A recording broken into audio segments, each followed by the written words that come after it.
तो सब लोग आ चुके हैं. So started. सो हम लोग अभी एल्युमिनियम एंड इट्स कंपाउंड से स्टार्ट करने वाले हैं. लास्ट टाइम हम लोगों ने बोरॉन कंप्लीट किया था.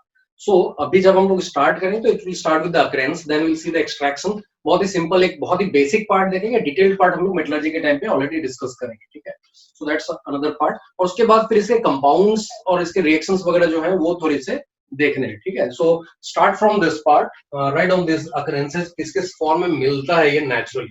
सो note it down. Then will start the extraction and then reactions of its compounds. Done, sir. ये बाकी लोगों का Done, sir. ओके.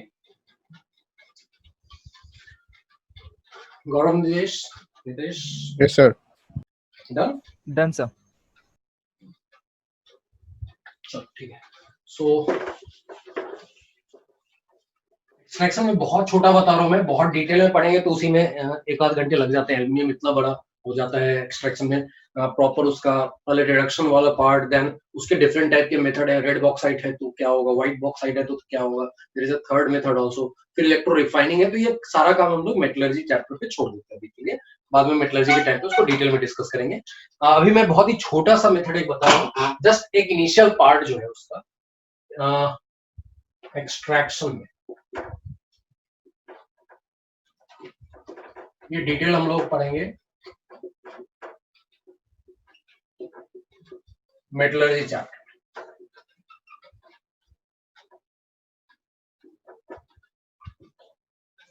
सिंपल सी चीज है. From bauxite, this is one of the method. Bauxite का मतलब है अपने पास Al2O3.2H2 है. तो इसमें क्या करते हैं, रिडक्शन किया जाता है, लेकिन इसके साथ साथ और क्या लेना पड़ेगा, तो क्रायोलाइट लेना पड़ेगा, और उसके साथ साथ तुमको फ्लोरोस्पार CF2 लेना पड़ेगा. That will be used to make it more conductive and its melting point will be reduced. ठीक है. तो सबसे पहला point write down, it is prepared. इतना नोट कर लो, फिर उसके नीचे पॉइंट लिखवा देता हूँ. And then there will be a cathodic reaction, anodic reaction. इसको नोट करो पहले.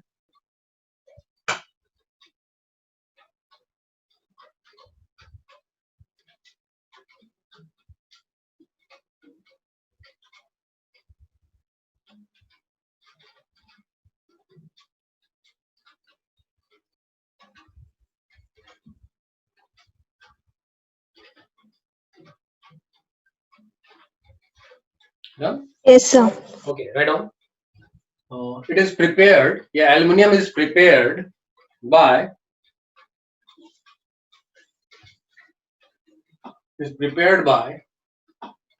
electrolytic reduction of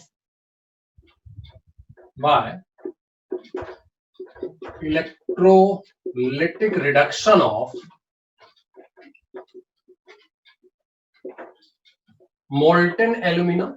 Alumina का मतलब Al2O3 है.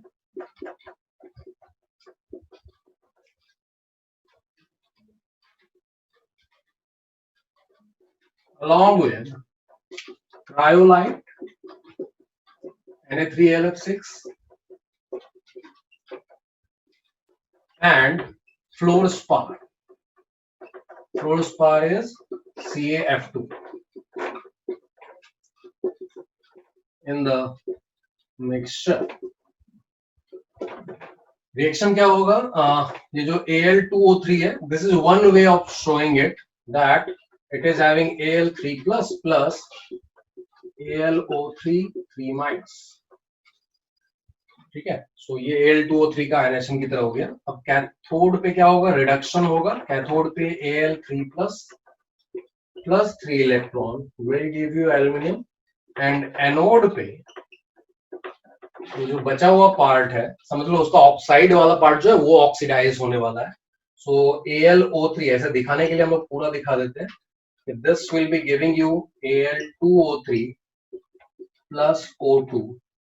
तो यहाँ पे 2 कर लो तो 6 हो गया, एंड देन 3 इधर है, एंड इलेक्ट्रॉन कितना जाएगा. सो यू आर हैविंग यहाँ 4 कर लो इनफैक्ट, तो जाके अच्छे से बैलेंस हो जाएगा. देन यहाँ 3/2 लिखने की जरूरत नहीं होगी, 3 से काम चल जाएगा, एंड देन 12 इलेक्ट्रॉन्स. ठीक है. So these are the reactions. तो अल्टीमेटली देखो Al2O3 वापस आ रहा है, लेकिन जो मेन प्रोडक्ट है वो Al एंड O2 है, कैथोड पे Al, एनोड पे O2. So these are the reactions. ये शॉर्ट, बहुत ही शॉर्ट पार्ट हुआ. डिटेल्ड पार्ट मेटलर्जी में ऑब्वियसली हम लोग करने वाले. नोट कर लो.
Now,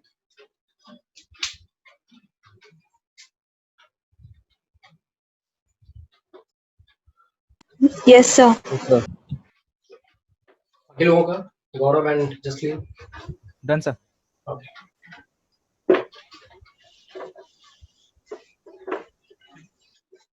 तो अभी कंपाउंड्स की बात कर लेते हैं. 2-3 देखने हैं सिर्फ.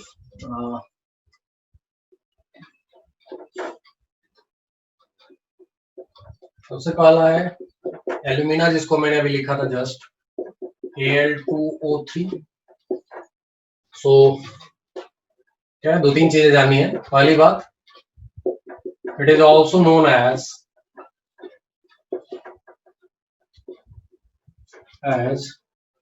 कोरंडम. मैंने नाम लिखा था. कार्बोरंडम किसको बोलते जानते हो क्या? Anyone? Carborundum. This is corundum. ये कंफ्यूज करवा देते हैं कई बार, यही नाम पूछ लिया जाता है. So there is a corundum which is Al2O3. There is a carborundum. What is that? Anyone? Carbon compound. No. Carbon का है. Carbon is there, but there is something else also. There is a compound. Silicon carbide को Carborundum बोलते हैं. Silicon में जाएंगे, group 14 में जाएंगे तो वहां देखेंगे. So silicon carbide, SiC, is called carborundum, and this is corundum. This is different, and this is used as gemstone.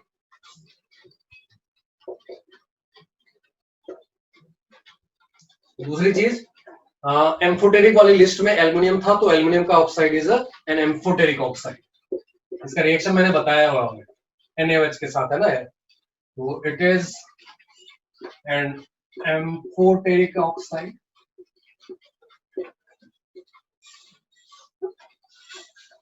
which reacts with acid as well as base और अल्कली बोल सकते हो. तीसरी चीज, इसके दो फॉर्म होते हैं. सिर्फ इतना ही जानना है कि दो फॉर्म होते हैं, अल्फा एंड बीटा. दो क्रिस्टलाइन फॉर्म होते हैं. सो 2 क्रिस्टलाइन फॉर्म्स.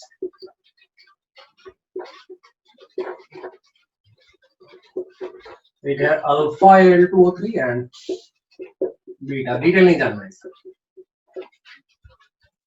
और प्रिपरेशन के लिए कुछ सॉल्ट्स होते हैं जिनको हीट करके तुम निकाल सकते हो, जैसे एल्युमिनियम हाइड्रोक्साइड अगर है. प्रिपरेशन,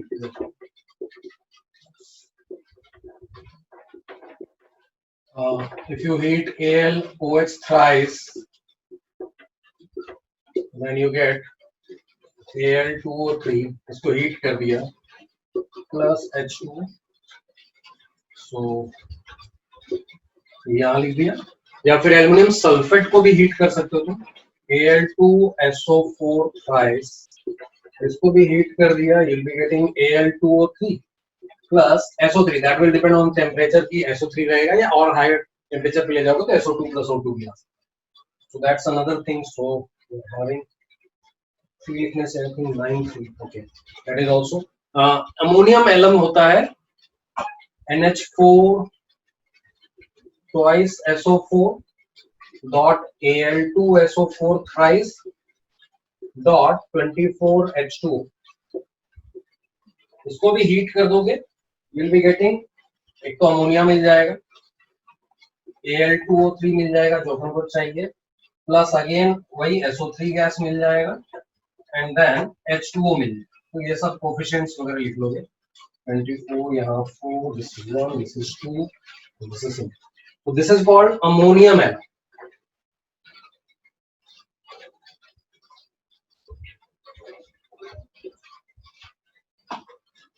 नोट कर जाओ।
Done? Yes, sir. Okay, Gaurav, Nitesh. So one Done, second. sir.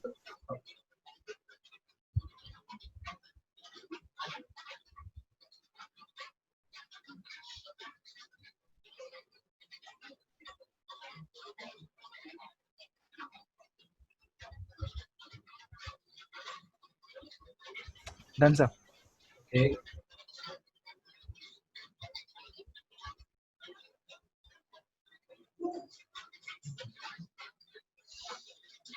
चलो दूसरा है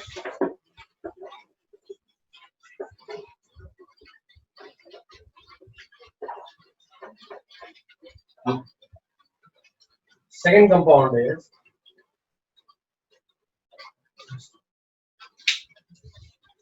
aluminum chloride.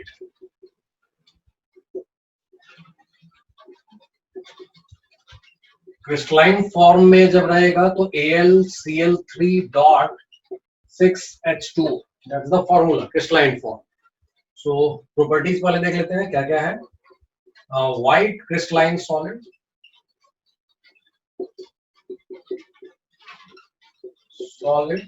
और ये हाइग्रोस्कोपिक है. Hygroscopic means tendency to absorb the moisture, that means water को एयर से एब्जॉर्ब करने की टेंडेंसी होती है. So hygroscopic in nature. तो ये तो हो गया crystalline form, which is a solid form, तो डेफिनेटली व्हाइट कलर का है एंड इसी फॉर्म में मिलेगा AlCl3.6H2. बट अगर तुम एक्वस फॉर्म में जाओ तो it exists as Al hydrated होगा ये ऐसा and 3Cl minus in aqueous solution. That's solution वाला पार्ट. जो सबसे इंपॉर्टेंट पार्ट है वो है गैस फॉर्म में कैसे रहता है. तो गैसेस फॉर्म में चूंकि इलेक्ट्रॉन डेफिशिएंट होगा मोनोमर के फॉर्म में, and that's why it is form in the form of dimer. So it exists as dimer, dimer is Al2Cl6 obviously, इसके बारे में मैंने बताया, अभी फिर से बता दूंगा क्या क्या डिटेलिंग समझने की है।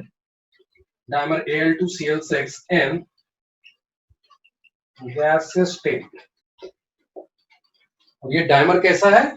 सो जैसा मैंने पहले भी बताया था तुमको, प्लेन में अगर दो Al ले लो तो जैसा B2S6 पढ़ा था वैसा ही है, बट जरा सा एक डिफरेंस है इसमें। क्या डिफरेंस है कि यहाँ पर वो बनाना बॉन्ड नहीं है, इसमें थोड़ा सा अलग केस बन जाता है।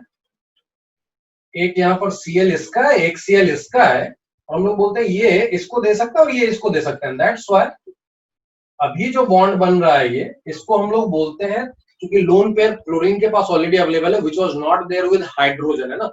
दैट्स व्हाई क्या होगा, क्लोरीन अपना लोन पेयर दे सकते हैं। दैट्स व्हाई पूरे सिस्टम में ये जो पूरी कहानी बन रही है, दिस इज और this is, these two are 3 center 4 electron bond बोलते हैं।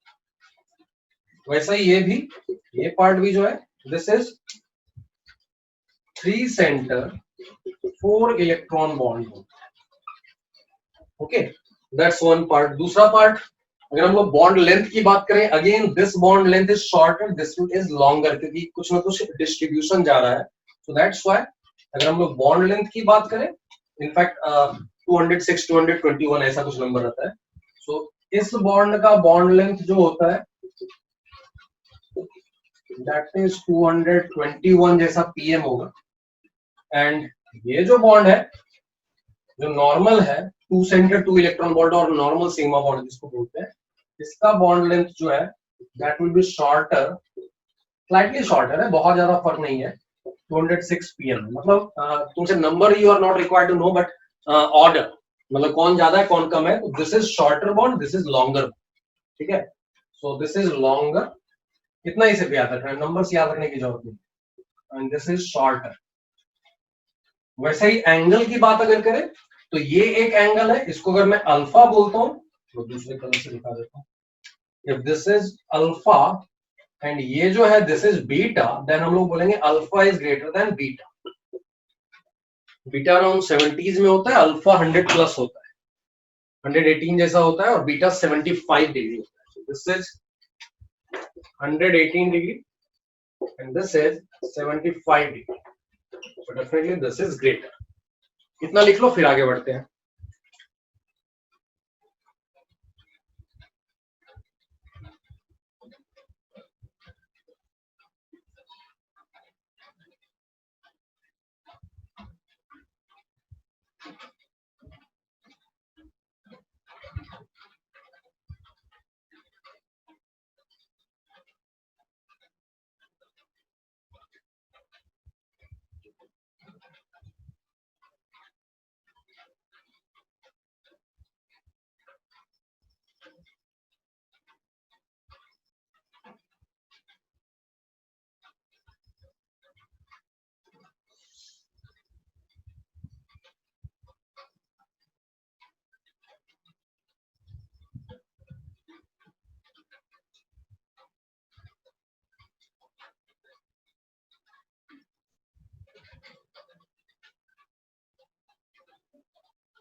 डन।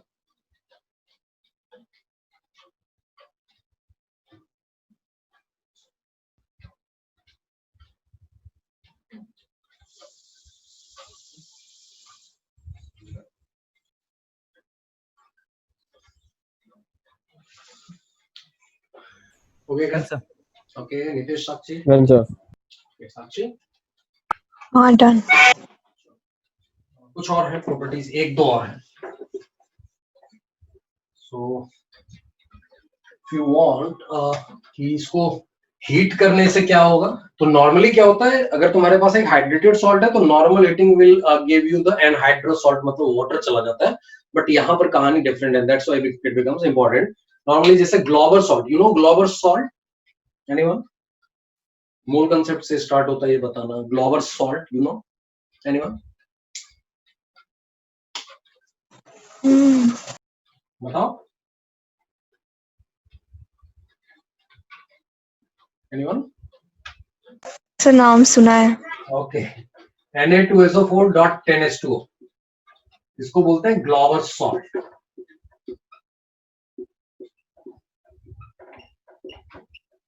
तो एक क्वेश्चन आता है नॉर्मली कि ग्लोबर सॉल्ट को हीट करने से परसेंटेज लॉस इन मास बताओ, तो हम लोग क्या बोलते हैं, इसको हीट करने से it will lose its water of crystalline, है ना, वाटर ऑफ हाइड्रेशन को ये लूज कर जाएगा।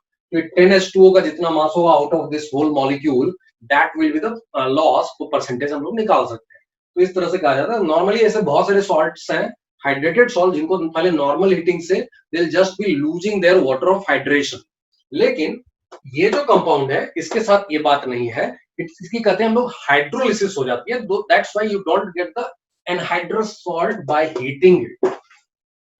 So on heating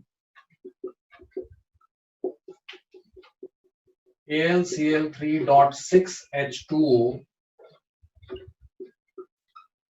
doesn't give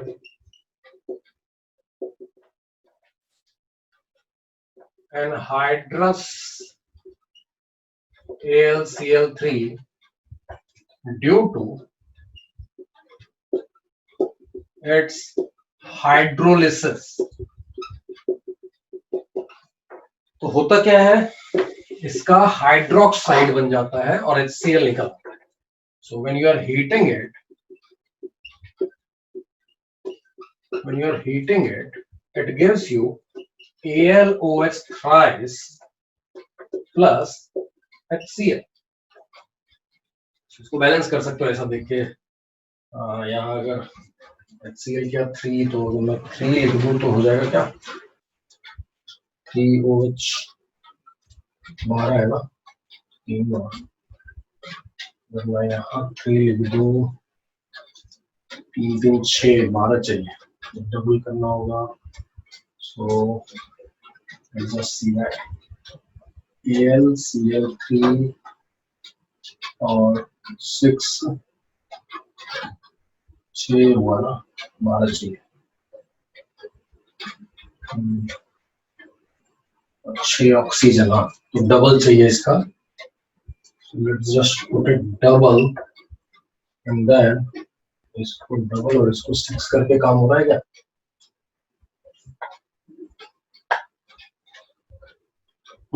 अभी हो गया। So you don't get this anhydrous AlCl3 just on heating this thing, so you'll be getting hydroxide and further अगर हीट करोगे तो ये फिर से वापस तुमको Al2O3 डॉट प्लस H2O, ठीक है? So that's the formula, note करो।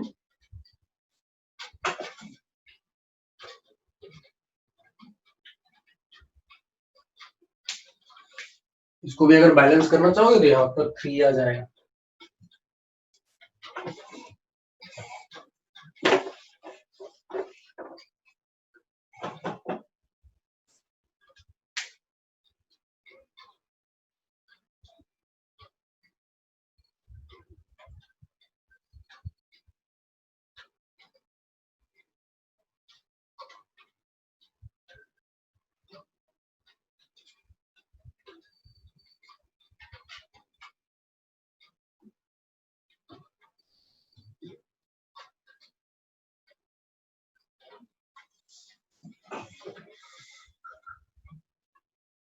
Done, sir. Done. Okay, Nitesh, got up.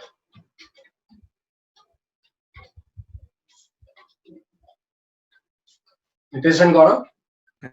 Yes, sir. Done. Okay, Nitesh. Yes, sir. चलो ठीक है.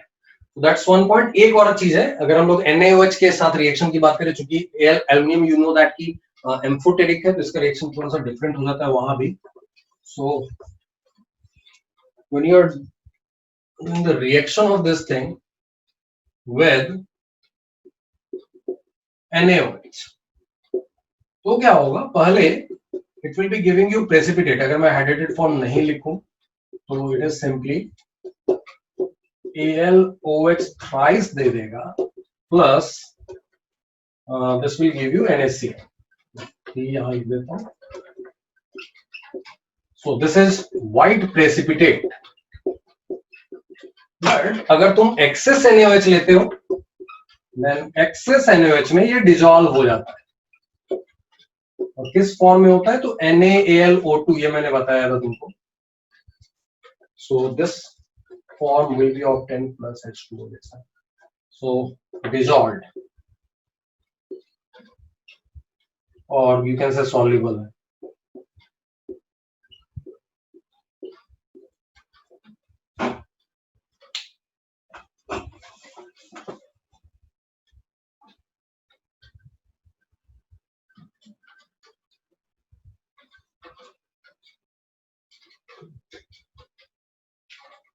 टेक्स्ट बुक में इतना डिटेल में नहीं दिया है ना? नहीं, टेक्स्ट बुक में एल्युमिनियम दिया ही नहीं है इनफैक्ट. हाँ वही तो. मैं भी थोड़ा शॉर्ट में ही बता रहा हूँ, बहुत डिटेल नहीं कर रहा हूँ मैं. लेकिन ठीक है, ये कुछ जरूरी चीजें मैंने पहले भी बताया ये सब है ना. एल्युमिनियम का रिएक्शन या एल्युमिनियम के ऑक्साइड का रिएक्शन बताया, तो एल्युमिनियम हाइड्रोक्साइड का भी बहुत ज्यादा डिफर नहीं करता, सिमिलर टाइप का reaction. Okay sir.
Done sir.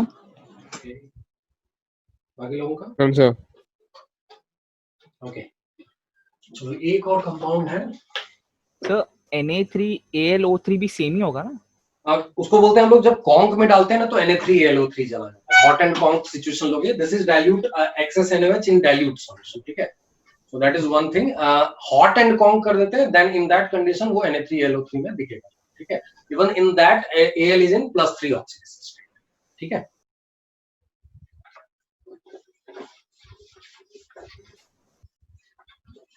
Clear ना गौरव? या सर. हाँ ओके. एक और कंपाउंड है, एलम की बात कर लेते हैं.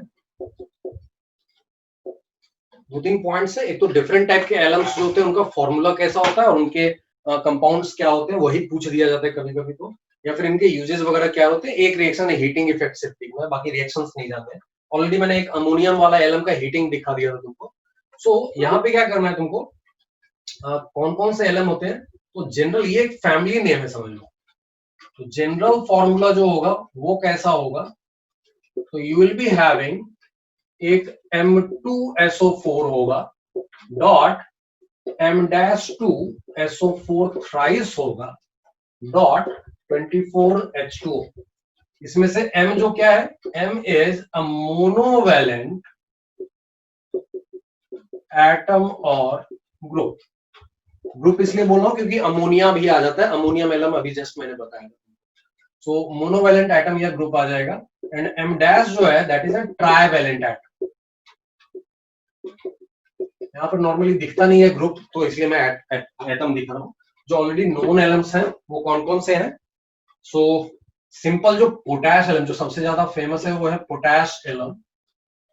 दैट इज, इसमें K2SO4 होता है डॉट Al2SO4 थ्राइस होता है डॉट 24H2। इसी में सोडियम एलम कर दिया तो यहां पोटेशियम की जगह सिंपली सोडियम आ जाएगा dot Al2SO4 thrice dot 24H2। इसी में तुम्हारे पास अमोनियम एलम हो सकता है। तो ये पहला मैंने मोनोवैलेंट क्या क्या चेंज हो सकते हैं वो बता रहा हूं मैं। So that will B NH4 twice SO4 dot Al2SO4 thrice dot 24H2। Trivalent में और क्या चेंज हो सकते हैं? तो एल्यूमिनियम की जगह you can have a trivalent another atom, जैसे क्रोमियम आ सकता है, जैसे फेरिक Fe3+ आ सकता है, ये सब चीजें आ सकती है। ठीक है। So if I talk about, मान लो मैं फेरिक एलम की बात कर रहा हूं, तो फेरिक एलम विल बी, यहां पे K2SO4 रहेगा डॉट, और यहां पे फिर Fe आ जाएगा एंड दैट इज Fe3+।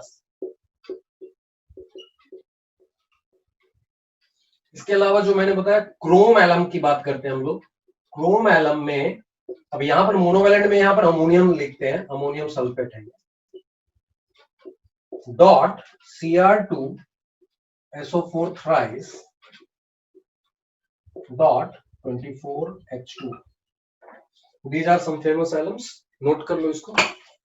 इसमें से ये सारे मोनोवैलेंट ग्रुप या एटम्स है, +1 ऑक्सीडेशन स्टेट है इन सबका, NH4 के ऊपर +1 चार्ज है, और यहां पर सारे Al, Fe या Cr जो है वो +3 ऑक्सीडेशन स्टेट। नोट कर लो।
Done, sir. ओके, बाकी लोगों का? So 1 minute.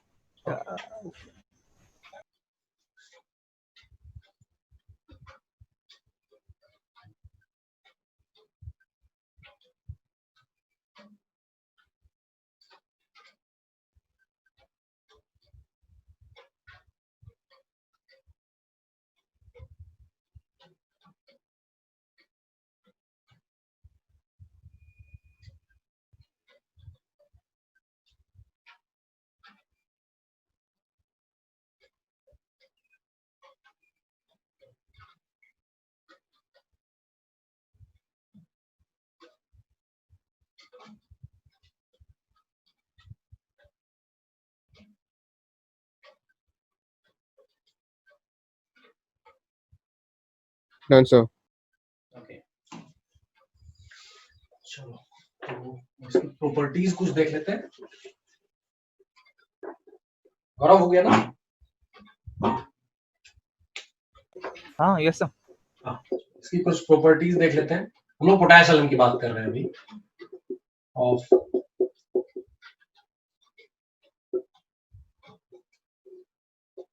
सबसे ज्यादा फेमस यही है। कहाँ दिखता है तुमको? कहीं देखा है ये पोटेशियम घर में या कहीं बाहर?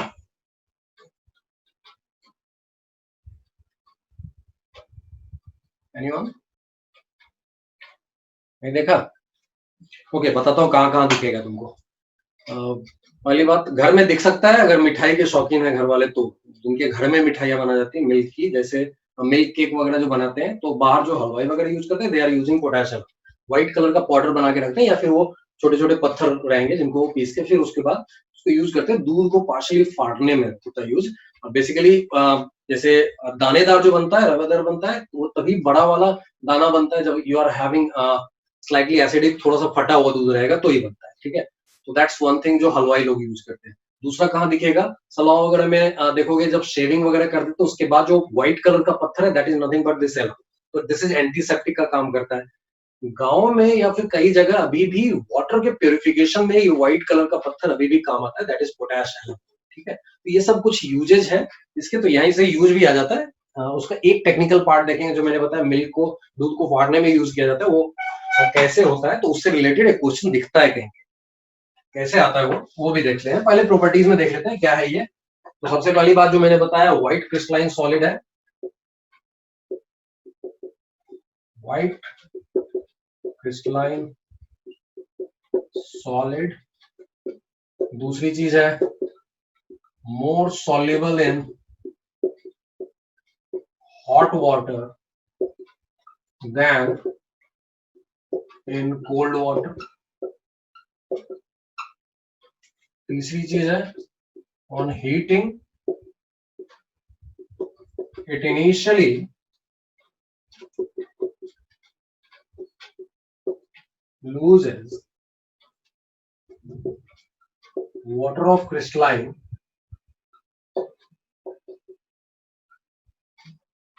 but further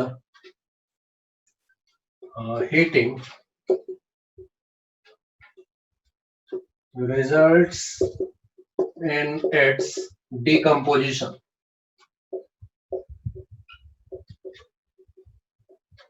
कैसे रहेगा? तो initially K2SO4 dot Al2SO4 thrice dot 24H2O को इनिशियल हीट करोगे, it will simply be giving you K2SO4 dot Al2SO4 thrice plus 24H2। ये वाटर ऑफ क्रिस्टलाइन, ये वाटर ऑफ हाइड्रेशन जो है वो निकल के आ गया। लेकिन फर्दर हीट करने से क्या होगा? If you are heating it further then it will be giving you K2SO4, तो K2SO4 ही रह जाएगा, बट प्लस ये एल्यूमिनियम सल्फेट वाला जो है वो Al2O3 प्लस SO3 में कन्वर्ट हो जाएगा। ठीक है, तो दैट इज सेकेंड पार्ट। इतना नोट करो। फिर एक और पॉइंट बताऊंगा जो मैंने बताया दूध फाड़ने वाला, that means it must be having acidic nature in solution. इसको नोट करो पहले, फिर लिखवा दूंगा। सो मतलब बस सॉल्यूशन में एसिडिक नेचर होता है? हाँ, ऐसे तो एसिडिक नेचर का मतलब ये है ना, कुछ भी जब एसिडिक बेसिक की बात करते हैं तो we always see for the aqueous solution, है ना। ये एसिडिक बेसिक का कंसेप्ट ही एक्वस सॉल्यूशन के अंदर एग्जिस्ट करता है। ठीक है, हाँ।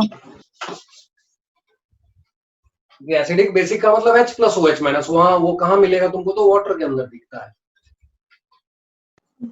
उसी की बैलेंसिंग को चेक करते हैं, H प्लस ज्यादा तो एसिडिक, OH माइनस ज्यादा तो बेसिक, दोनों बराबर तो न्यूट्रल। तो ये चीज चेक कहाँ करते हैं? With in water.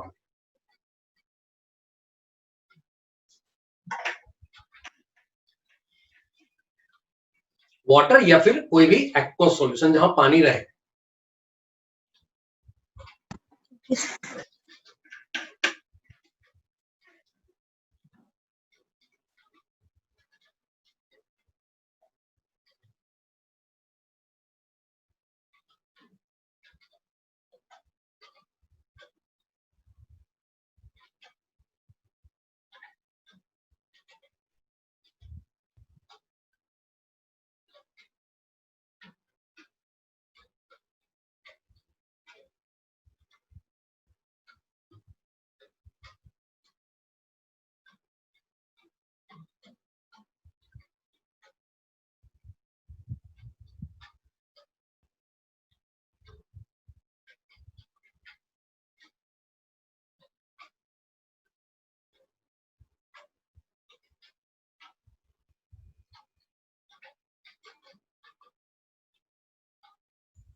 Done, sir. Okay, बाकी दोनों Done, sir. चलो, साक्षी Yes, sir. Done. ओके। जो पूछने वाला एक पॉइंट मैंने बताया जो नॉर्मली दिखेगा तुमको मॉड्यूल में भी शायद होना चाहिए, देख जाओगे कि इसका एक्वस सॉल्यूशन का नेचर क्या होता है। तो वी से दैट कि इसका एक्वस सॉल्यूशन जो होता है स्लाइटली एसिडिक होता है बिकॉज ऑफ कैटायनिक हाइड्रोलिसिस। आयनिक में आया होगा, जब भी तुम्हारा अनायनिक हाइड्रोलिसिस होता है तो अनायन H प्लस कैप्चर करेगा, OH माइनस सॉल्यूशन में रिलीज कर देगा, so that will become basic solution. लेकिन अगर कैटायन अगर हाइड्रोलिसिस में जा रहा है तो cation will capture OH minus, so it will release H plus in the solution from water. That's why यहाँ पर अगर इसका नेचर एसिडिक है तो डेफिनेटली यहाँ पर कैटायनिक हाइड्रोलिसिस हो रही है। और कैटायन में कौन सी कैटायन की, तो K प्लस की कोई हाइड्रोलिसिस नहीं होती है, लेकिन Al3 प्लस की हाइड्रोलिसिस हो सकती है। That's why we say its aqueous solution is acidic in nature due to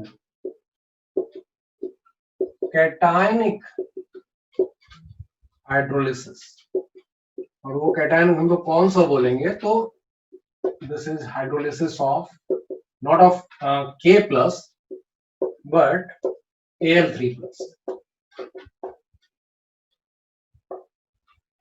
ठीक है, और इसी को मैंने बोलता है कि ये हलवाई लोग जो होते हैं यूज करते हैं, दूध को फाड़ने में यूज कर लेंगे। नॉर्मली हम लोग विनेगर या लेमन से करते हैं, बट बहुत सारे लोग जैसे वो स्पेशली मिल्क केक जिसको कलाकंद बोलते हैं, वो सब बनाने में नॉर्मली जो हलवाई लोग होते हैं they will be using alum.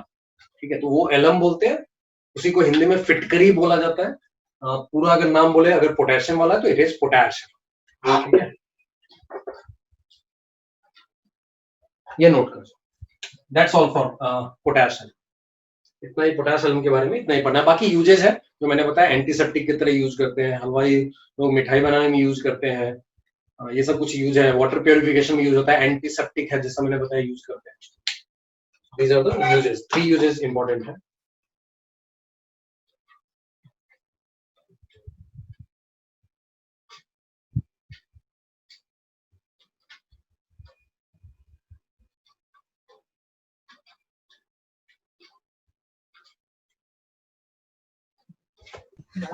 Done, sir. Done? Done. Okay.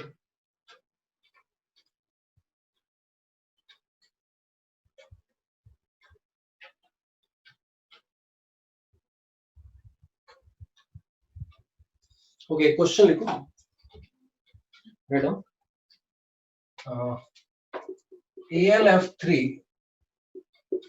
AlF3 is insoluble in anhydrous, that means water नहीं होना चाहिए, HF, but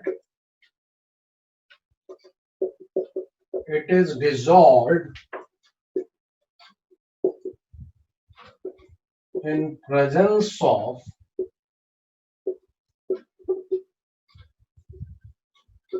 small amount of Kf when BF3 is added to the solution. AlF3 is again precipitated.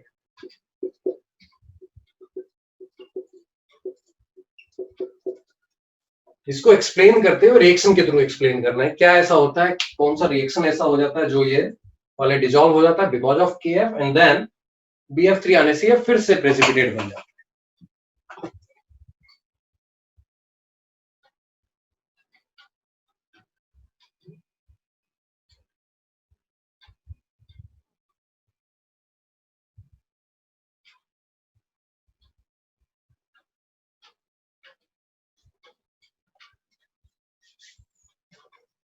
सोचो इसको।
Done, sir. Done? Okay. Yeah. So ये statement को explain कैसे करते हैं? नॉर्मली हम लोग क्या बोलते हैं, HF is a weak electrolyte. तो वीक इलेक्ट्रोलाइट होने के कारण it can not dissolve with the AlF3. But जब तुम KF ऐड करते हो, अगेन दो तरह के एक्सप्लेनेशन है.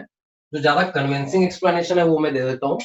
तो हम लोग क्या बोलते हैं कि HF इज, इसी का एक्सप्लेनेशन है ये, HF is weak electrolyte, but in presence of KF it forms, ये हाइड्रोजन बॉन्ड में बताया होगा शायद, KHF2 बना लेता है ये. This was the first compound. Sakshi out. हाँ जी. सो मैं क्या बोल रहा था, this is the first compound जिसमें हाइड्रोजन बॉन्ड डिटेक्ट किया गया था. सो पहले बहुत कंट्रोवर्सीज आई कि कैसा स्ट्रक्चर रहा होगा इसका.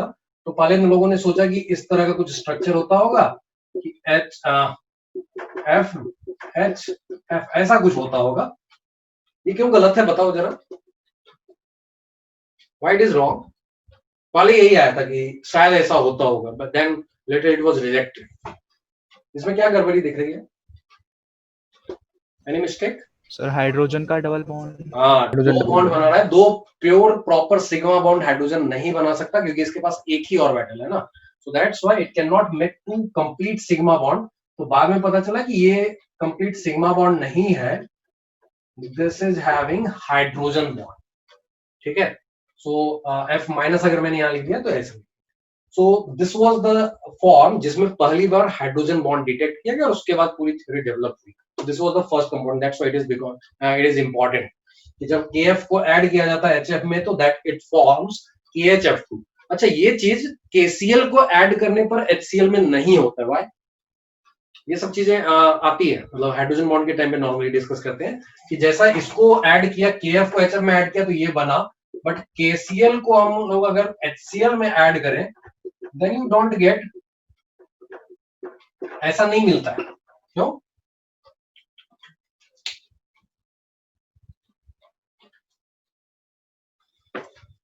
देखो जरा, इसको देखो क्या फर्क पड़ रहा है. What is the difference?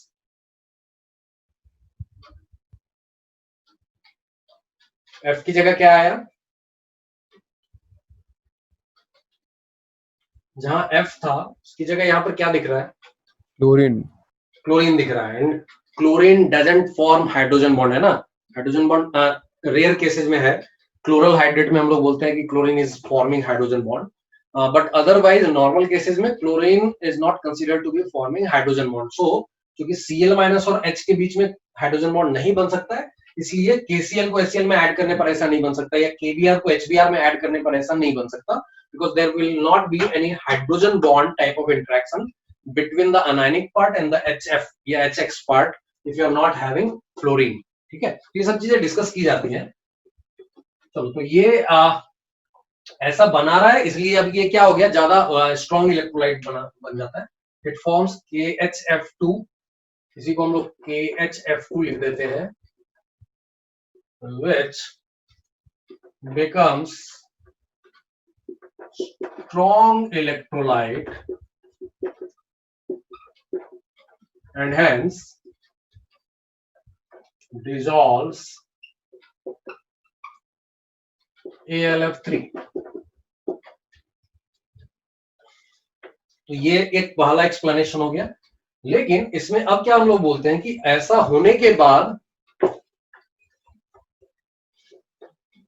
क्या होगा कि ये जो F माइनस है तो इस फॉर्म में आने के कारण स्ट्रॉन्ग इलेक्ट्रोलाइट हो गया और ये डिजॉल्व कर सकता है. तो डिजोल्यूशन कैसा होगा, तो हम लोग बोलते हैं अभी ये KF के प्रेजेंस में, चूंकि यहाँ पर K प्लस है प्लस F माइनस है, तो ये K प्लस AlF4 माइनस बना सकता है और इस फॉर्म में ये डिजॉल्व होगा. बट सो ये डिजॉल्व हो गया, but when BF3 is added, तो क्या होता है कि BF3 will capture that F minus जो अभी AlF4 माइनस के फॉर्म में गया है. तो ये जो K प्लस AlF4 माइनस जो है इसमें BF3 जाएगा एंड देन ये AlF3 को निकाल के खुद K प्लस BF4 माइनस के फॉर्म में आ जाएगा and this will again B precipitated. Note कर जाओ, डाउट है तो पूछ लोगे.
Done?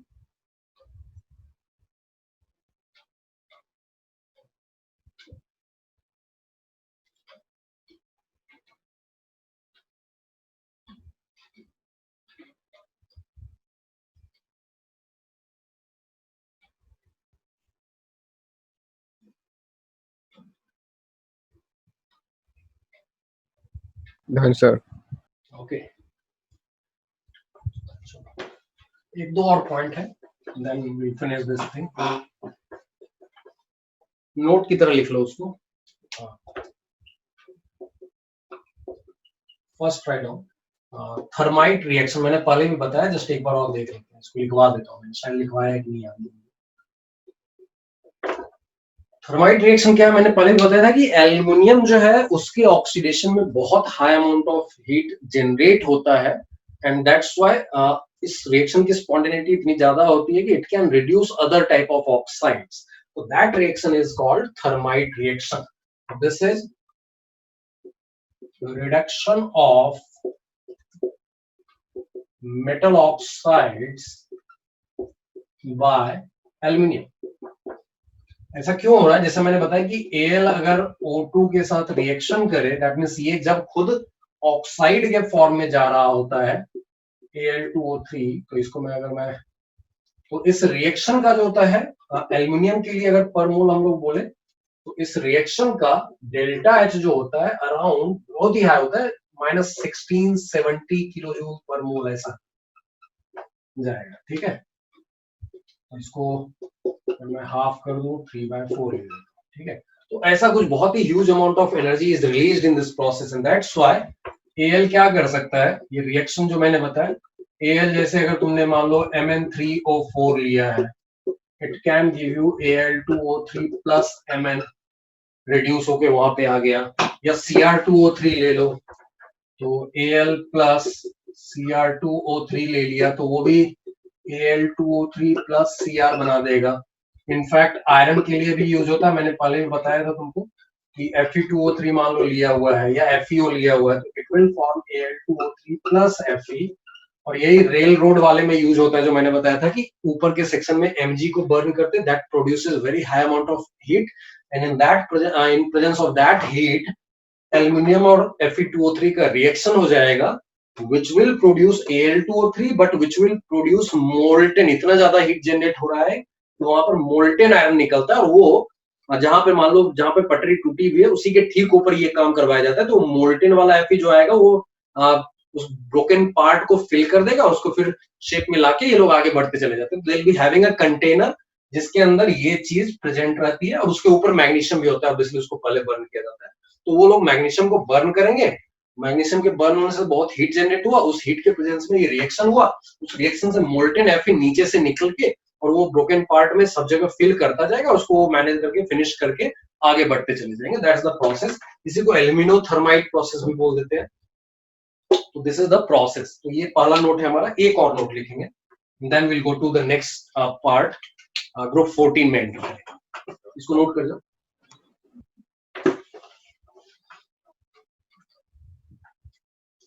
इसी को गोल्डस्मिथ एल्यूमिनोथर्माइट प्रोसेस भी लिखा जाता है फुल फॉर्म।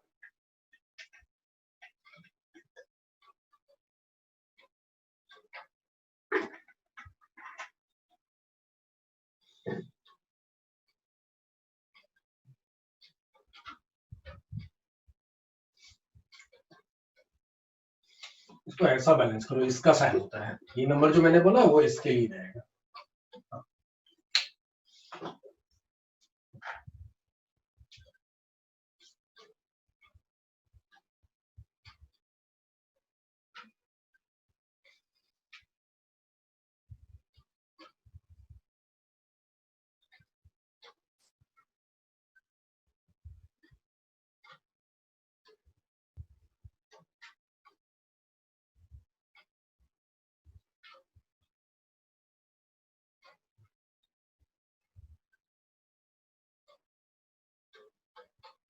ओके साक्षी, तुमने वो 3 सेंटर 4 इलेक्ट्रॉन वाला पूछा था, मैंने चैट नहीं देखा था उस समय तक।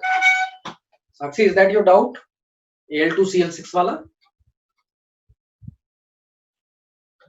साक्षी, साक्षी देयर?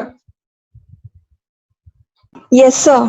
अच्छा, वो डाउट था, मैंने चैट देखा नहीं, बोल देना ऐसा भाई। तो मैंने क्या समझाया था वहां पे, ये इंपॉर्टेंट है इसलिए जानना जरूरी है। मान लो AlCl3 का एक मॉलिक्यूल मैंने लिया, ये कुछ ऐसा है, और AlCl3 का दूसरा मॉलिक्यूल मैंने लिया, ये कुछ ऐसा है, ठीक है।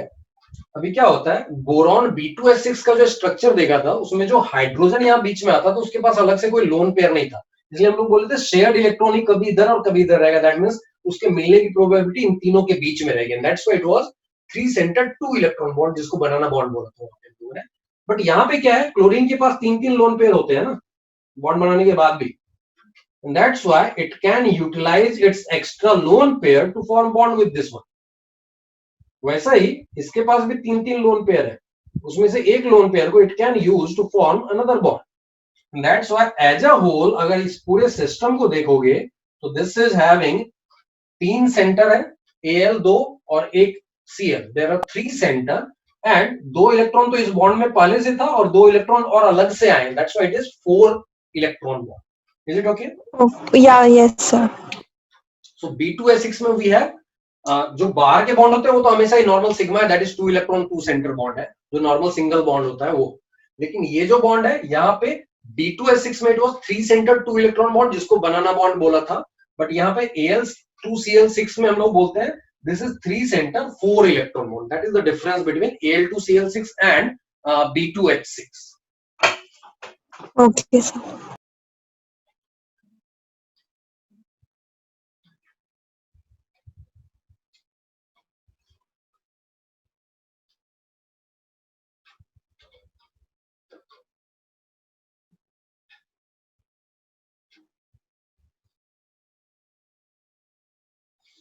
ओके नेक्स्ट,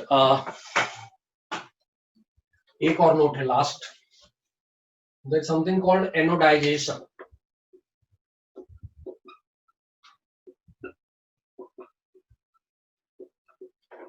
ये क्या है, मान लो कोई भी एल्युमिनियम का कोई ऑब्जेक्ट है, एल्युमिनियम से रिलेटेड इसलिए मैं अलग से बता दे रहा हूँ यहाँ पे। एल्युमिनियम का कोई ऑब्जेक्ट है या फिर एल्युमिनियम का कोई बर्तन है, इस तरह की कोई चीज है, उसके साथ दो काम किए जा सकते हैं। You want it not to be very much reactive then this is of use. दूसरा, if you want to put some colour on that, ठीक है। ये दोनों पर्पज से एनोडाइजेशन किया जाता है। एनोडाइजेशन में होता क्या है कि हम लोग कैथोड किसी को भी बना ले, एनोड जो है ये मान लो एनोड जो है वो एल्यूमिनियम का है, so this is anode of aluminium object, ठीक है। और यहां पे हम लोग इलेक्ट्रोलिसिस कर देते हैं डाइल्यूट H2SO4 सॉल्यूशन का। क्योंकि एनोड पे एल्युमिनियम है तो डेफिनेटली ऑक्सीडेशन जो होगा वो एल्युमिनियम का खुद का होगा and it will form Al2O3, that means इसका प्रोटेक्टिव लेयर जो है जो नॉर्मली भी रहता है वो और ज्यादा थिक हो जाएगा। That's first thing, so that you can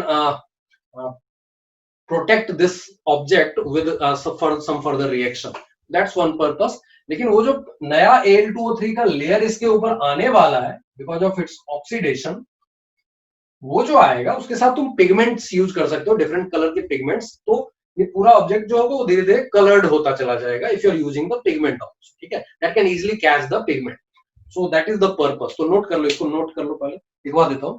anodisation, write down, anodization is the process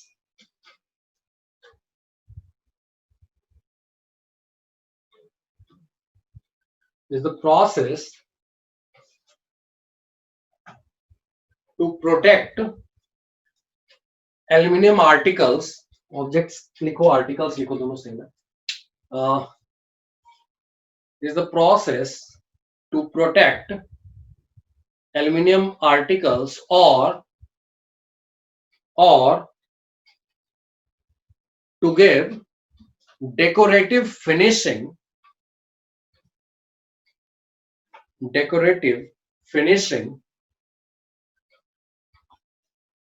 to the aluminum articles.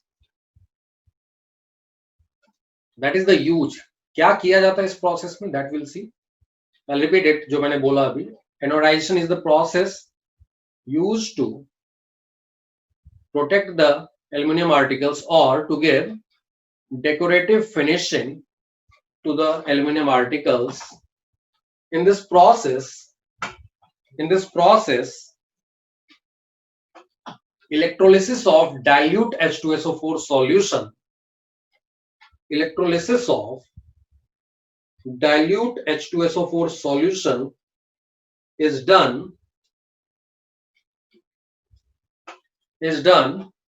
with the aluminum article as anode. इसको एनोड की तरह लेना है, तभी यहां पर ऑक्सीडेशन होगा एल्यूमिनियम का, एल्यूमिनियम ऑक्साइड बनेगा। With the aluminum article as anode. As a result, a much thicker layer of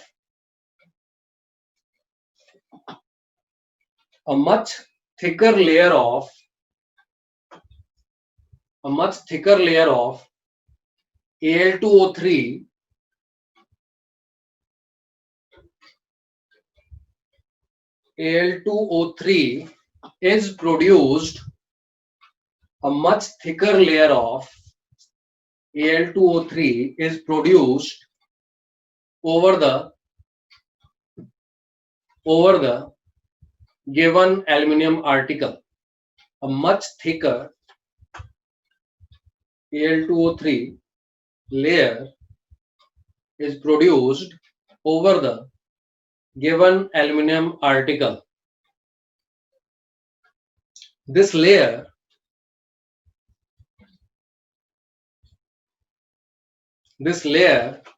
can take up colored pigments. Simply pigments का मतलब भी वही हो गया. This layer can take up colored pigments easily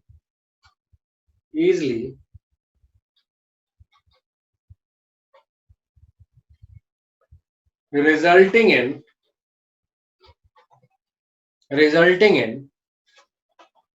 the desired color over the aluminum article. Resulting in the desired color over the aluminum article.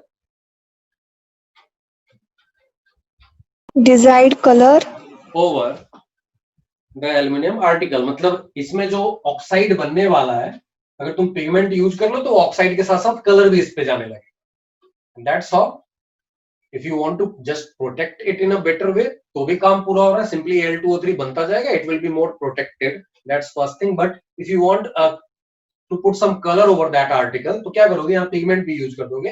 ये जो नई formed oxide layer है वो पिगमेंट को बहुत इजीली ले सकती है, कैच कर सकती है। That's how will be colouring the whole aluminium article, जो भी है उसको एनोड की तरह यूज कर, ठीक है।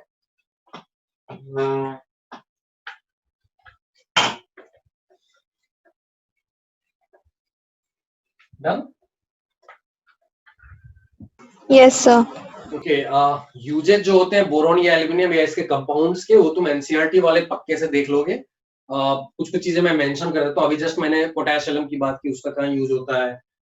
इसके अलावा मैंने ऑर्थोबोरिक एसिड की बात की थी, तुम्हारा कैरम का पाउडर होता है, एंटीसेप्टिक के फॉर्म में यूज होता है। पोटेशियम की बात अभी जो की मैंने, उसको कहाँ यूज करते हैं। इसके अलावा एक यूज जो पर्टिकुलरली मुझे याद आ रहा है एनसीईआरटी का, दैट वाज कि बोरॉन 10 जो होता है, this isotope has very high, very strong absorbing power for neutrons, and that's why nuclear power plants वगैरह में इसको as an absorbing agent या moderator की तरह यूज कर लेते हैं हम लोग, तो मॉडरेटिंग रॉड वगैरह के लिए की तरह इसको यूज करते हैं हम लोग, ठीक है। तो ये सब मेंशन्ड है वहां पे, वो देख लोगे एनसीईआरटी से। यूजेस जस्ट एक छोटा सा पैराग्राफ दिया हुआ है, उसको एक बार देख जाओ, ठीक है। So that is the end of group 13 है। So, हाँ जी, वो पायरेक्स क्या है? क्या क्या पायरेक्स। ग्लास के फॉर्म में होते हैं, तो बोरैक्स ग्लासेज होते हैं। तो जितने ग्लास होते हैं ना, ग्लास अलग से एक पूरा टॉपिक है, ठीक है। तो मैं थोड़ा सा बताऊंगा सिलिकॉन के बाद कि ग्लास क्या होता है, उसमें डिफरेंट टाइप के ग्लास थोड़े बहुत बता दूंगा मैं, बहुत ज्यादा नहीं है। तो पायरेक्स ग्लासेज होते हैं, ठीक है। तो वहां पर बोरॉन वगैरह यूज किया जाता है। डिफरेंट ग्लासेस के लिए डिफरेंट कंपोजिशंस होते हैं।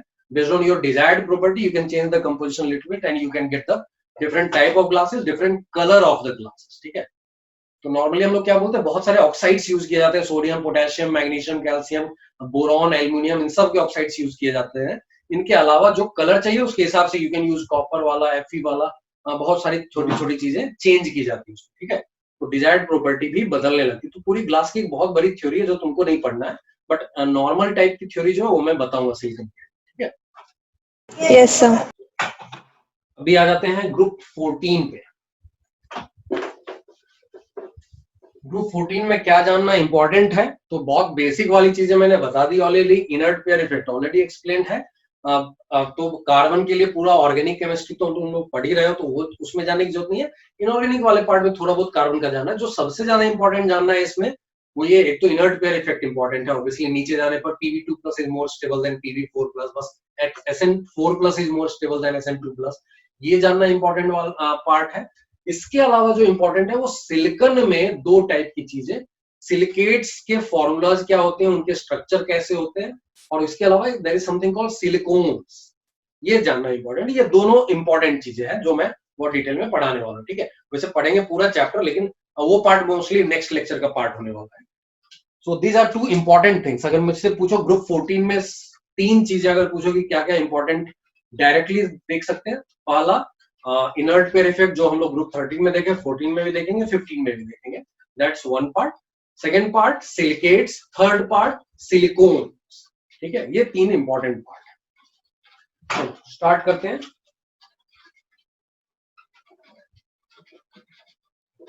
14, ठीक है। कार्बन फैमिली है। जैसे ट्रायल्स बोल रहे थे ग्रुप 13 को, इसको टेट्रेल्स भी बोलते हैं। This is called carbon family.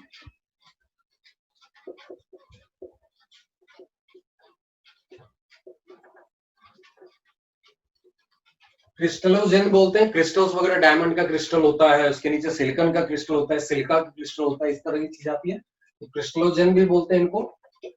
टेट्रेल्स भी बोलते हैं क्योंकि 4 वैलेंस शेल के 4 इलेक्ट्रॉन्स होते हैं, इसलिए इसको टेट्रेल्स भी बोलते हैं। ये सब नाम आते हैं, ठीक है। तो दिस इज ग्रुप 14। कौन कौन सा है, कार्बन, सिलिकॉन, ठीक है। कॉन्फ़िगरेशन की अगर बात करें, ग्राउंड स्टेट कॉन्फ़िगरेशन। तो अगर मैं इसकी बात करूं तो हीलियम और उसके बाद 2s2 2p2 होता है। इसी में s का इलेक्ट्रॉन एक्साइट होके p में जाता है, that's how it shows tetravalency, है ना, 4 बॉन्ड्स उसी तरीके से बना लेता है ये। नियॉन के बाद जाएगा तो दिस इज 3s2 3p2। अब यहां पर क्या है, पहली चीज कि यहां पर वैकेंट 3d इलेक्ट्रॉन्स प्रेजेंट है, that's how carbon becomes different with all the other things. लेकिन इसके बाद अगर हम लोग जाए, इसके पेनल्टीमेट वाले में डी नहीं है ना। तो जो हम लोगों ने बात की थी, बहुत सारी प्रॉपर्टीज ग्रुप 13 में बात की थी कि पहले की बाकी सबसे अलग होती है, दूसरे की भी बाकी सबसे अलग होती है, वो कहानी यहाँ पर भी जरा सा दिखेगा, ठीक है। तो यहाँ पे अब क्या हो जाएगा, 3d10 हो जाएगा एंड देन 4s2 4p2, और यहाँ भी वैकेंट ऑर्बिटल है, 4d है, 4f भी होता है यहाँ।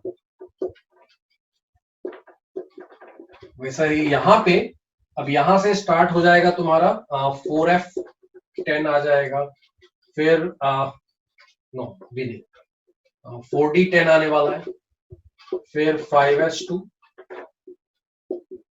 5p2 आ जाएगा, और f वगैरह होते ही हैं, अभी मैं दिखा नहीं रहा हूँ इधर वाला पार्ट, इधर d होता ही है सब। यहाँ पर फिर 4f आ जाएगा, 4f14 5d10 and then 6s2 6p2. So this is different because there is no vacant d orbital in outermost shell. That's how it is going to be different from other examples जो हम लोगों ने यहाँ पर देखा है। Note कर जो इसको।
Done, sir.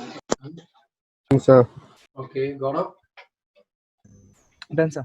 Okay. चलो यहीं से स्टार्ट कर देते हैं, general characteristics. So write down general characteristics of group 14 elements. पहला इलेक्ट्रॉनिक कॉन्फ़िगरेशन की बात कर रहे हैं हम लोग, configuration. So outer most shell configuration जो है,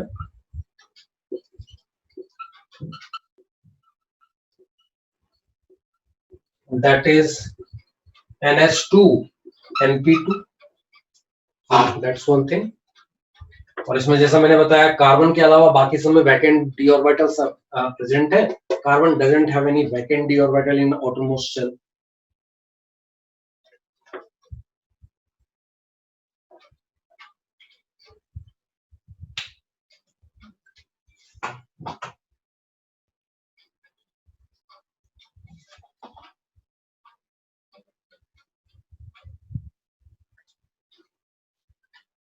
और यही बता रहा है कि इसका मैक्सिमम ऑक्सीडेशन नंबर भी जो होगा वो +4 तक जा सकता है बिकॉज ऑफ दिस वन। वो भी लिखेंगे आगे हम लोग, इनर्ट पेयर इफेक्ट की बात भी हम लोग लिखी थी, वो सब देखेंगे।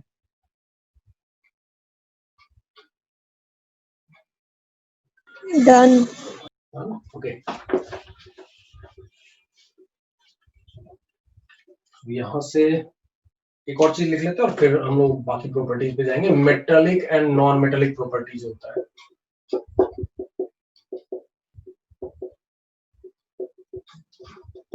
कैरेक्टर की अगर बात करें तो कार्बन डेफिनेटली हम लोग नॉन मेटल लिखते हैं। सिलिकॉन को जनरली हम लोग मेटलाइड लिखते हैं, but it is very close to being non metal. ठीक है, जर्मेनियम डेफिनेटली हम लोग मेटलाइड में ही रख देते हैं। तो पूरी लिस्ट जो आती है उसमें silicon is there, but it is more closer to non metal. And SnPb जो है, these are considered to be metal.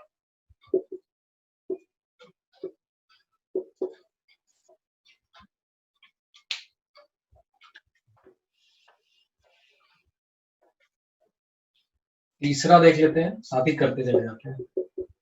Atomic size की अगर बात करें, कोई एक्सेप्शन नहीं है। कार्बन से ज्यादा बड़ा सिलिकॉन है, सिलिकॉन से ज्यादा बड़ा जर्मेनियम है। There is no exception like aluminium gallium का जो हुआ था वो काम यहाँ पे नहीं हो रहा है। Sn है, Pb है। But when we are talking about ionization enthalpy, एक एक्सेप्शन आ जाता है यहाँ पे, और वो एक्सेप्शन है नॉर्मली आयनाइजेशन एंथैल्पी की बात जो हम लोगों ने सीखी है, ग्रुप में ऊपर जाने पर आयनाइजेशन एंथैल्पी बढ़ती है। तो स्टार्ट में ये सब बहुत सही चलता है, कार्बन ज्यादा है सिलिकॉन से, सिलिकॉन ज्यादा है जर्मेनियम से, बट इसके बाद ये लास्ट मेंबर जो है उसका थोड़ा सा ज्यादा हो जाता है। अगेन हम लोग लैंथेनाइड कॉन्ट्रैक्शन की बात किए थे, उस समय बोल रहे थे कि F के इलेक्ट्रॉन जो आ रहे हैं उनमें उनका शील्डिंग पावर और भी बहुत पुअर है, so outermost electron will be more bonded towards nucleus, and that's why जो लास्ट मेंबर है उनका अपने पहले वाले से थोड़ा ज्यादा हो जाता है। So this is the reason here.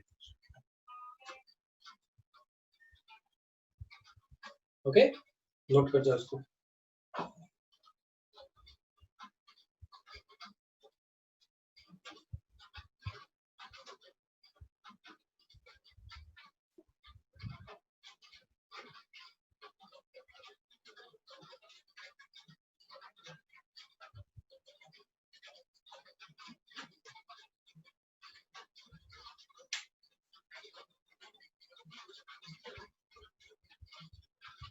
Done, sir.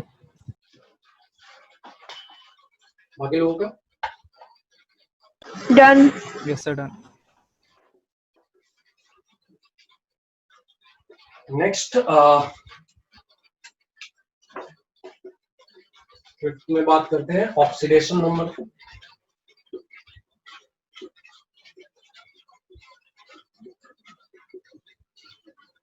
Maximum जो होगा वो +4 होगा,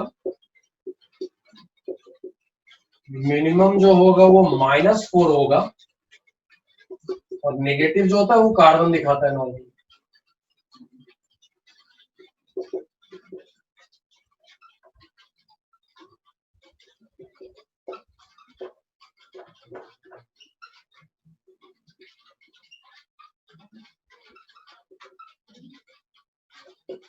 जैसे CH4 में कार्बन का ऑक्सीडेशन स्टेट पूछे, इट इज -4, क्योंकि hydrogen is less electronegative than carbon. ठीक है, तो फॉर एग्जांपल एंड CH4 में ये -4 वाला है, CaC2 अगर बोल दे तो ये C2 2 ये तो -1 वाला है। इस तरह के जितने भी कंपाउंड्स हैं उनमें हम लोग बात कर सकते हैं। या फिर Al4C3 की बात करें तो यहाँ भी ये -4 वाला है।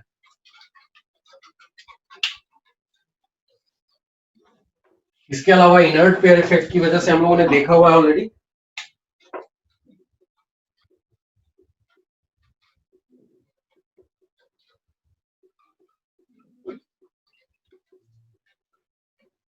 स्टेबिलिटी ऑफ ऑक्सीडेशन स्टेट अगर पूछा जाए या ऑक्सीडेशन नंबर पूछा जाए तो यहाँ पे +4 वाला कार्बन का सबसे ज्यादा स्टेबल देन सिलिकॉन, नीचे जाने पर कम होगा।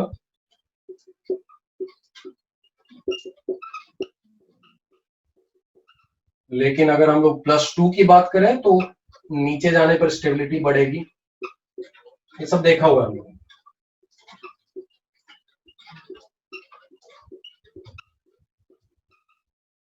वैसा ही within these same metals same element अगर हायर और लोअर के बीच का कंपैरिजन पूछा जाए तो कार्बन से लेकर टिन तक सबका +4 will be more stable than +2। तो E लिख देता हूं मैं generally, +4 is more stable than +2 where E can be carbon, silicon, germanium, tin. But Pb+4 की स्टेबिलिटी कम होती है Pb+2 वाले। फटाफट नोट कर जाओ।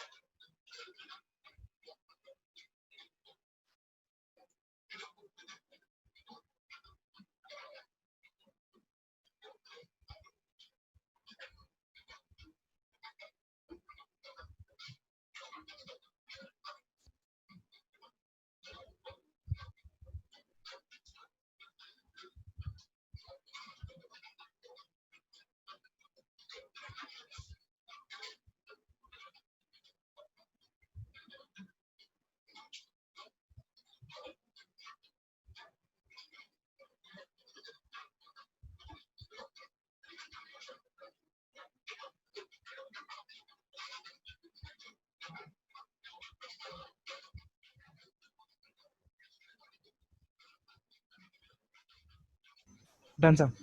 ओके, बाकी लोगों का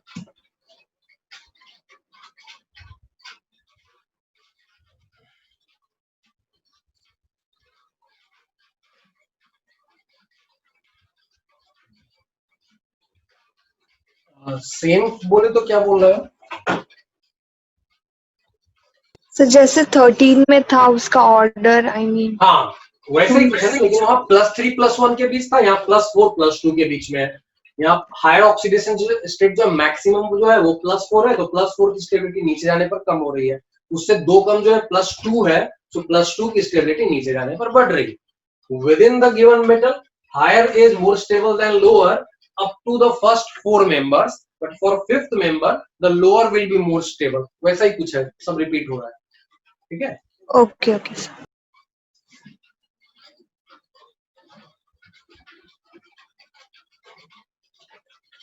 डन। Yes, sir. हाँ अभी कौन सा नंबर था? 5वां था। Six. हाँ 6 पे आते हैं। If I talk about nature of bond की बात करें, स्पेशली टिन लेड डिस्कस करते हैं क्योंकि वो मेटल्स है। सो और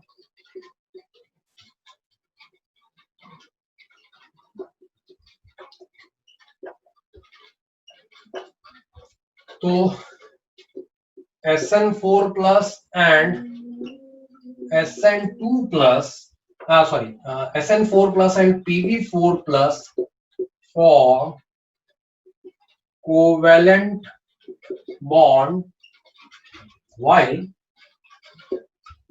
SN2+ and Pb2+ form ionic bond. मतलब इफेक्टिव ज्यादा नेचर किसका है? तो इनके जो कंपाउंड होंगे उनमें हम लोग बोलते हैं कि कोवेलेंट नेचर ज्यादा है, इसमें आयनिक नेचर ज्यादा है। फजांस रूल याद है क्या? मैंने पहले बताया था, एक्सटेंट ऑफ पोलराइजेशन की बात की थी। पोलराइजिंग पावर ज्यादा होगा तो कोवेलेंट नेचर ज्यादा हो जाता है, और पोलराइजिंग पावर ज्यादा कब होता है? जब कैटायन का चार्ज ज्यादा और साइज छोटा हो। तो SN4+ या Pb4+ का चार्ज काफी ज्यादा है और साइज काफी कम हो रहा है। कैटायनिक चार्ज बढ़ने से साइज कम होता है।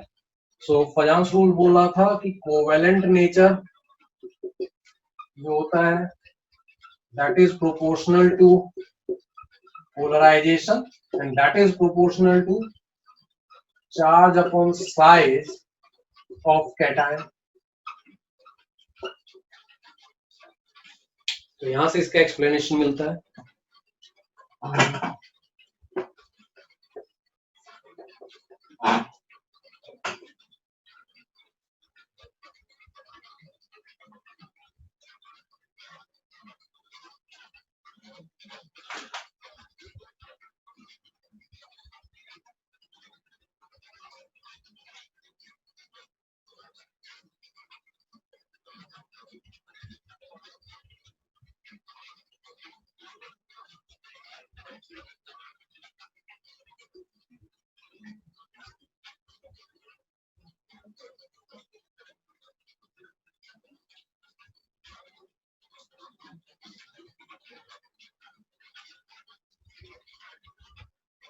Done, sir. Okay.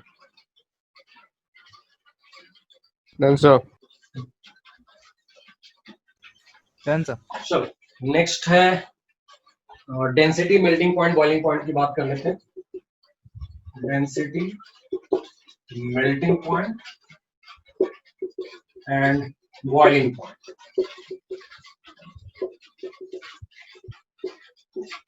सो अगर हम लोग डेंसिटी की बात करें, नीचे जाने पर नॉर्मली बढ़ता है, but silicon is having exceptionally low density. हम लोग यहाँ सिलिकॉन को लीस्ट बता देंगे और फिर नीचे जाने पर बढ़ेगा। ठीक है, वैसा ही अगर हम लोग मेल्टिंग पॉइंट की बात करें, ये ऊपर जाने पर बढ़ता है। So carbon, silicon.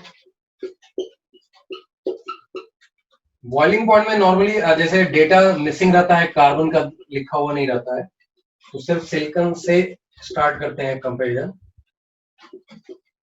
So why it is not mentioned? नहीं, एनसीईआरटी में भी मेंशन नहीं है, 2-3 जगह मैंने देखा कहीं भी मेंशन नहीं करते हैं। मोस्टली बिकॉज ऑफ कि हो सकता है इसका काफी हाई टेम्परेचर रहा होगा, विच इज नॉट अचीवेबल शायद, मैं जो गेस कर सकता हूँ, कहीं लिखा हुआ नहीं दिखा। ठीक है, लाइक सिलिकॉन का ही देखोगे 3500 जैसा चला जाता है।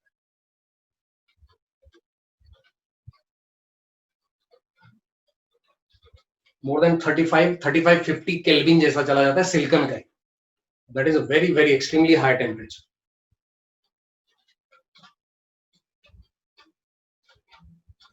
So generally कार्बन और सिलिकॉन कौन से बॉन्ड्स फॉर्म करते हैं? कौन कौन से? कार्बन सिलिकॉन वाले हाँ, बॉन्ड्स कौन से फॉर्म करते हैं? आयोनिक कोवेलेंट रहेगा ना, वो तो नॉन मेटल जैसे हो गए ना। कार्बन तो हमेशा ही कोवेलेंट बनाता है, सिलिकॉन भी हमेशा ही कोवेलेंट बनाएगा। सिलिका वगैरह में हम लोग पढ़ते हैं ना, 3 डायमेंशनल जेड स्ट्रक्चर है, which in which every bond is covalent, definitely वहां पर तो कोवेलेंट ही बनेगा। ठीक है, okay sir.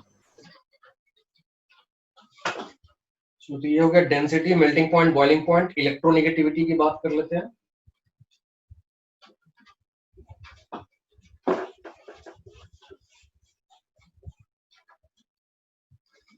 So when we talk about electronegativity,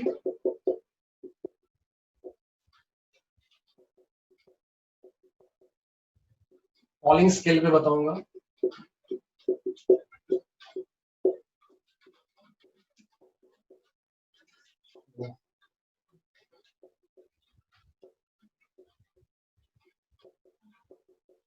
लिखते हैं हम लोग, जनरली रिप्रेजेंट करते हैं। इसका 2.5 है और इसके बाद ऑलमोस्ट कांस्टेंट जैसा ही रहेगा, 1.8, 1.8, 1.8। और इसका जो है वो दो एनसीईआरटी 1.9 लिखता है, जेडीई 1.8 ही लिखता है। This is NCERT, this is JD, reference book है इनऑर्गेनिक का, लेकिन ऑलमोस्ट हम लोग कह सकते हैं कि सारे के सारे ऑलमोस्ट सेम है इलेक्ट्रोनेगेटिविटी पॉइंट ऑफ व्यू से।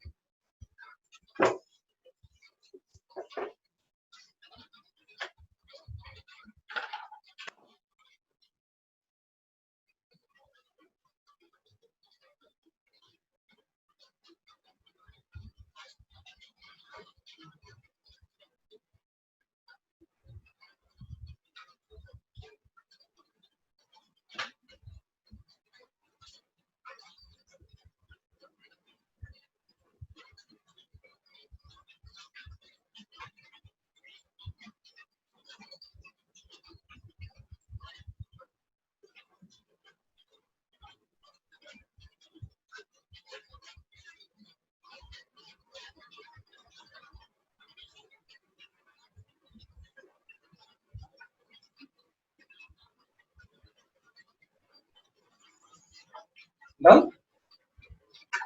Yes, sir. हाँ. There is something called catenation. इसी को हम लोग सेल्फ लिंकेज भी बोलते हैं. ये क्या होता है, नाम से समझ में आ रहा है. सेल्फ लिंकेज मतलब खुद से खुद का bond banana. So this is the tendency to form long chain of the identical atoms. जैसे कार्बन का हाइड्रोकार्बन में देखो, कार्बन कार्बन कार्बन कार्बन कई सारे कार्बन साथ में लिंक हो सकते हैं. सिलिकॉन का भी एक लिमिटेड वे में हो सकता है, बट उसके बाद वाले में बहुत कम दिखता है. तो लोग क्या बोलते हैं कि कैटिनेशन, पहले एक पॉइंट लिख लो, कैटिनेशन क्या है, write down. Catenation is formation of long chain of identical atoms.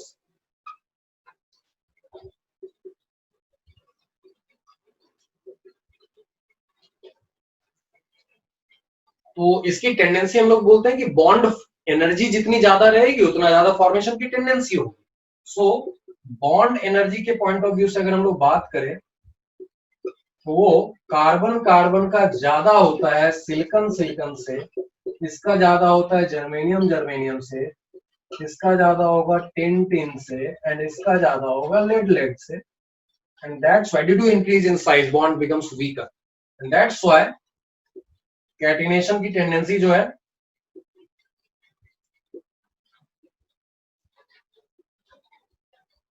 वो भी कार्बन का ज्यादा होगा सिलिकॉन से, then germanium, then tin, then lead. This is the order.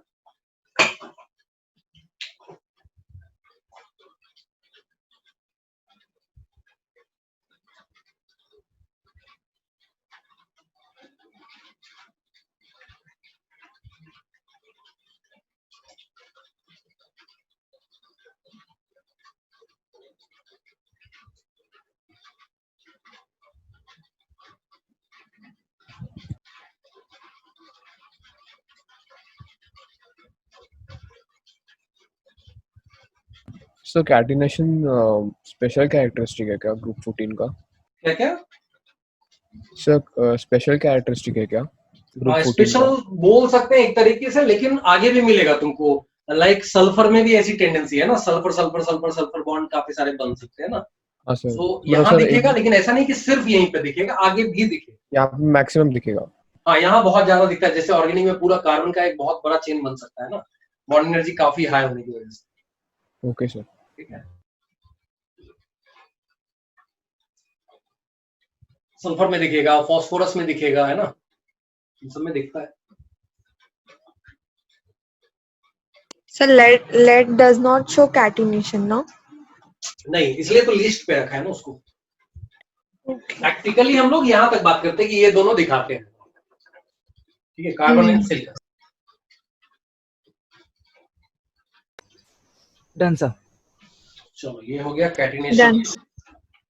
9th के बाद 10th में आ जाते हैं. कॉम्प्लेक्स फॉर्मेशन की बात कर लेते हैं जरा सा. 10th is complex formation. कौन नहीं करेगा बताओ?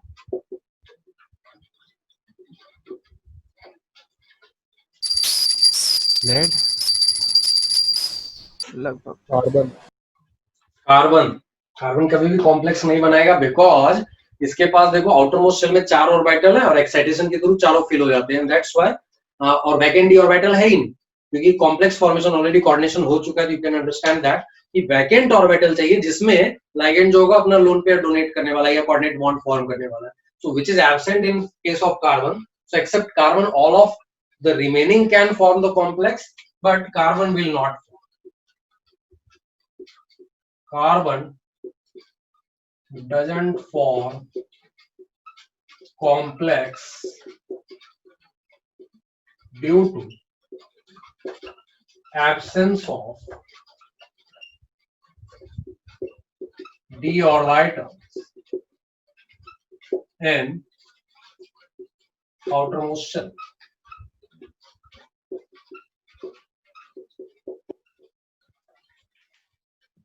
अदर जो होते हैं वो बनाते हैं, लाइक सिलिकॉन का ही दिख जाएगा तुमको.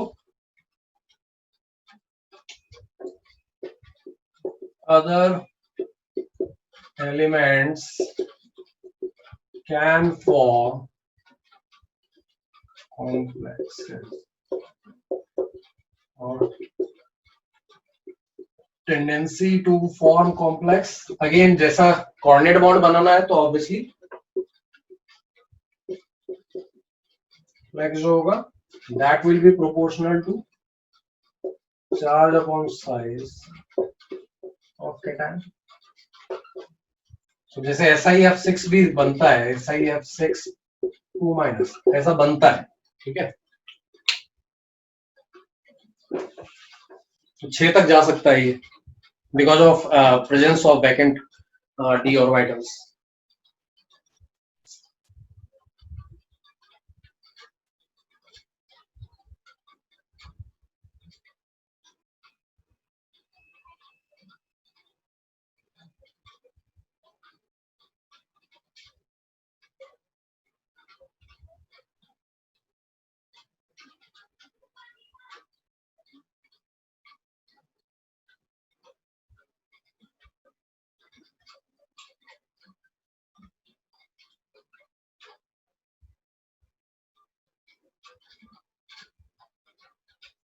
Done? So 1 minute.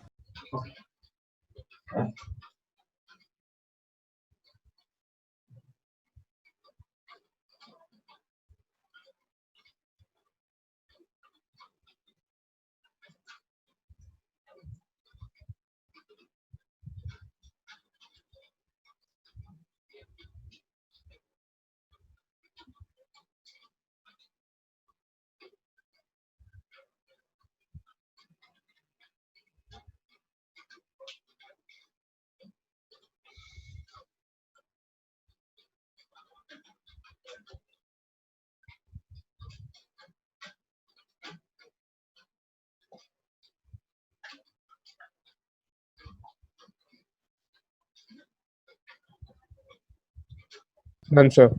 Okay, Done, बाकी sir. लोगों का ओके, चलो Done, sir. चलो ठीक है. एक दो और पॉइंट बच गए. 10th था ना, 11th में allotropy. all except PB show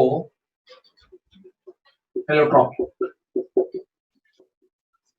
जैसे कार्बन की अगर बात करें, बहुत सारे एलोट्रॉपिक फॉर्म्स हैं. ग्रेफाइट है, डायमंड है, कोल है, चारकोल है, लैम्प ब्लैक है, एक बकमिंस्टर फ्लोरीन जानते होगे, C60 बोलते हैं, C60 फुटबॉल शेप का होता है ये, ठीक है. और इसके अलावा अगर हम लोग सिलिकॉन की बात करें, तो सिलिकॉन में एमॉर्फस फॉर्म होता है एंड क्रिस्टलाइन फॉर्म होते हैं. अगर जर्मेनियम की बात करें, इसके दो क्रिस्टलाइन फॉर्म होते हैं, टू क्रिस्टलाइन फॉर्म्स. टिन की बात अगर करें, एसएन की बात, तो एक ग्रे टिन होता है,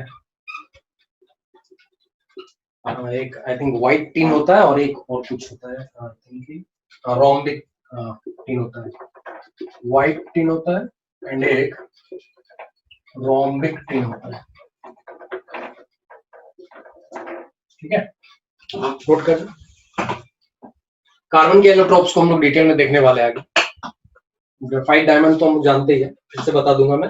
उसके अलावा C60 भी देखेंगे, इंपॉर्टेंट है.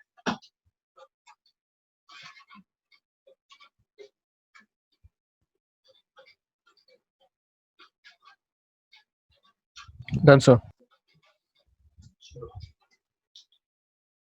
गौरव, साक्षी. Done, sir. Done. Okay. So these were the general characteristics. Next day हम लोग रिएक्टिविटी की और रिएक्शंस की बात करेंगे, इन सारे की जनरल जो होते हैं, और उसके बाद फिर कार्बन एंड सिलिकॉन को डिटेल में पढ़ना है। कार्बन में मोस्टली जो इंपॉर्टेंट है वो एलोट्रोपिक फॉर्म है। इसके अलावा CO, CO2 हम लोग जानते हैं नॉर्मली, थोड़ा बहुत बता दूंगा मैं उसमें। CO बेसिकली कार्बोनिल की बात हम लोगों ने कॉम्प्लेक्स में तुम लोगों के साथ की गई होगी, जिस पार्ट को पढ़ाया गया था पहले तुमको, तो मेटल कार्बोनिल्स की बात होती है वहां पे, तो वहां उस पॉइंट ऑफ व्यू से कार्बोनिल इंपॉर्टेंट बन जाता है। इसके अलावा जो बाकी पार्ट है, कार्बोनेट्स वगैरह हम लोग डिफरेंट चैप्टर्स में देखते रहते हैं, अल्कली मेटल्स के कार्बोनेट्स या फिर अल्कलाइन अर्थ मेटल के कार्बोनेट्स, ये सब हम लोगों ने नॉर्मल देखा हुआ है, ठीक है।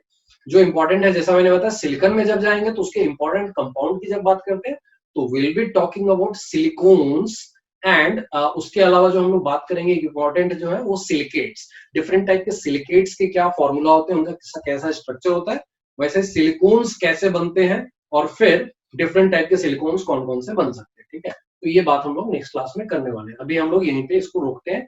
Next day we'll start with the reactions of group 14 elements, and then we'll enter into the compounds of carbon and silicons, ठीक है।